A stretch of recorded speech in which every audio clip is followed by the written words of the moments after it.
How is it going, everyone? I'm Squeaks. Doodle's out of town right now, so I get to make a video for you all this week. And let me tell you, I have been dying to talk about one of my favorite games, A Hat in Time. Today, I want to go over a piece of this game that I absolutely loved, and maybe convince you to give this game a shot. Or, if you've played this game already, to maybe give this game a second shot. So, welcome to Squeaks Week, A Hat in Time. Let me give you all the rundown. Let's start with an overview. A Hat in Time, released in 2017 by the indie developer Gears for Breakfast, is a 3D platformer where you play as Hat Kid, the captain of a spaceship whose trip home is interrupted when she notices a mafioso. He punches a hole into the side of your ship, creating a vacuum that sucks out your stash of timepieces, scattering them onto the planets below. You'll need to run, jump, and hat switch your way through many different worlds to collect timepieces to refuel your ship and get home. What I want to focus on in this video is what I think makes A Hat in Time shine amongst the countless other 3D platformers out there. How A Hat in Time constantly doubles down and commits to its themes in order to deliver some surprising and unforgettable moments. I think the best way to show this is by taking a deep dive into my favorite chapter of the game, Chapter 2, The Battle of the Birds. In a few short acts, the game really does so many different things and oozes creativity and charm every single moment. If you haven't played this game before, hopefully you'll hear something that piques your interest. If you have played this game before, maybe I'll point out some details you might have missed the first time around. In A Hat in Time, each chapter is composed of separate acts. Each act always begins with a title card. These cards are full illustrations of Hat Kid, previewing what's going to happen in the next act. They really remind me of Saturday morning cartoon title cards and are always a fun little treat at the beginning of every act you play. In any case, Act 1 of Chapter 2 sets the stage.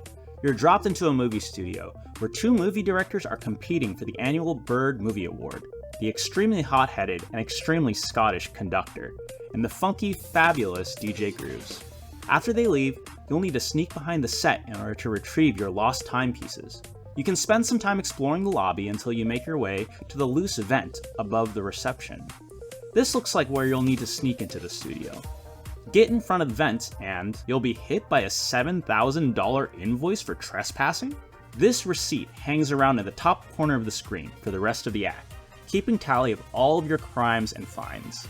This is one of many of what I'll call jump smiles.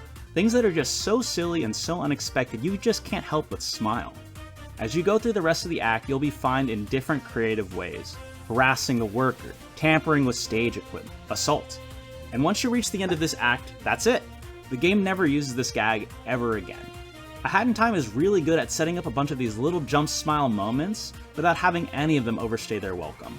The game just wants to give you a little smile, and it's more than eager to move on to the next creative gag. Once you actually begin the act proper, you'll be running, jumping, and platforming your way through the studio backlot. You'll get to see each of the directors barking orders and rolling cameras on their different movie sets. Here, I want to highlight a couple of small details that the game has. Because you're sneaking around when you're not supposed to be, Hat Kid has a unique walking sound that plays to imply your sneaky footsteps. Also, Hat Kid holds up secret agent finger guns while you're doing all of your sneaking, an animation that's more or less unique to this chapter. And boy, does the game keep these little details and gags coming. After a little more platforming through the back of the studios that mixes stealth with platforming, you'll find DJ Grooves at the end of the level. After a quick chat, he'll tear up your invoice and take your picture. Just make sure to put on a smile and stand still, please. After doctoring up your mugshot, both directors will ask you to star in their movie productions before giving you a timepiece for your troubles. When you finish the act, you'll see a progress bar on the bottom of the world menu, signaling the main conflict of this chapter. You'll be a movie star in both the Conductor's and DJ Grooves' movies. But who will you help win the annual Bird Film Award? At the end of each of the acts in this world, you'll be scored on your performance, giving prestige to the corresponding director's meter.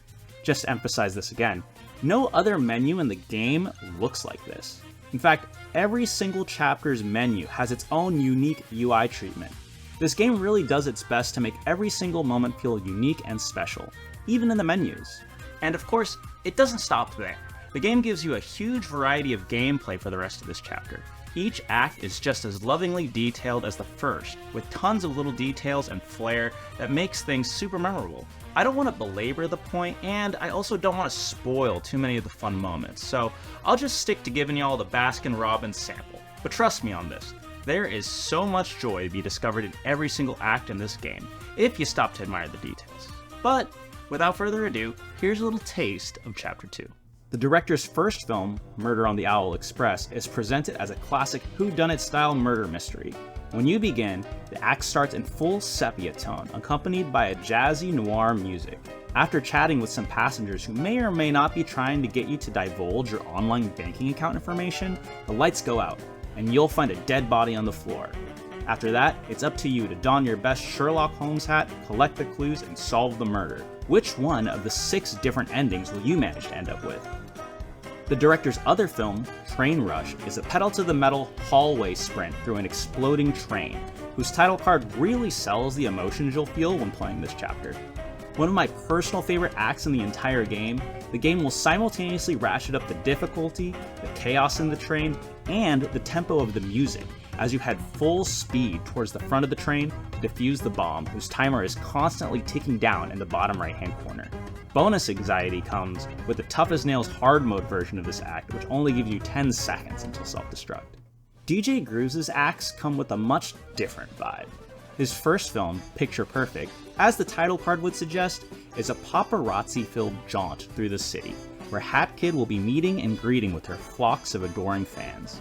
With the ultimate goal of achieving Max Diva status, you can freely roam around the city partaking in various endorsement schemes by DJ Grooves, which include crime fighting, poker playing, and rescuing puppies. You can also get your photo taken where cute little Polaroids of Hat Kid slide in and out as you wave to your fan club.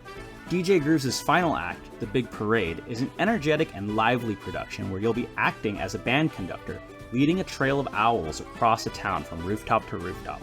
Adoring fans shower you with cheers, health, and prizes while the band will be hot on your heels the entire time. You will be given a one-time use marching band uniform while a triumphant Louisiana-style big band soundtrack plays. Again, there is a lot in this act that really makes me smile.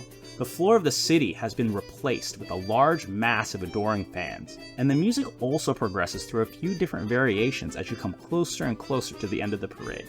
Just remember to keep it moving, or else your entire entourage will come careening into you. So, that was a lightning quick sampler of what's contained in this chapter. And, just to let you know, all of A Hat in Time's chapters are just as varied as this one is. The fact that A Hat in Time is able to nail so many different themes and aesthetics in such a condensed package, while still injecting so many fun little details and moments, is really impressive. But that brings us to the Chapter 2 finale. You'll be re-infiltrating the backlots after hours to get to the bottom of what's really going on at the Bird Awards. One section of the level has you rummaging through the director's different changing rooms.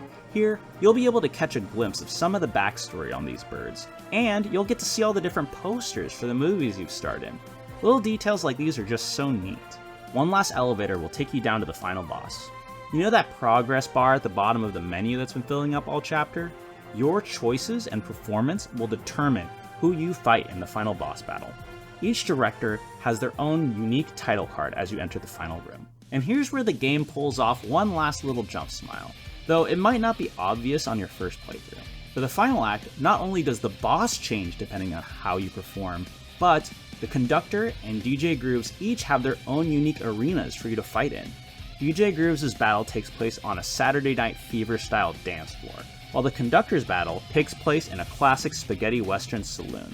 It's cool that the team at Gears for Breakfast designed 2 separate stages for this fight, especially since it really is something that could potentially go unnoticed before a second playthrough. In either case, you're treated to some absolutely killer boss music during the fight, which may include a mid-battle heart-to-heart and some light bomb defusal. As you land the final hit, the screen flashes while the game belts out one last sick guitar lick before you can collect your final timepiece and end the chapter. So there you have it, my favorite chapter from one of my favorite games of all time. From start to finish, A Hat in Time is just filled with so much personality and charm. From the environments, to the music, to the writing and level design, it really had me smiling ear to ear on so many different moments. And I tried to keep it quick for y'all because I really could just gush about this game till the cows come home. Hopefully, I was able to convey a little bit of that joy onto you. But what do you think? Have you played A Hat in Time before? What other games have you played that had little details that just made you smile? Leave a comment down below. Doodle will be back next week, but if you like what I had to share today, please drop a like and subscribe. And tell him Squeaks sent ya. Squeaks signing off. Bye-bye.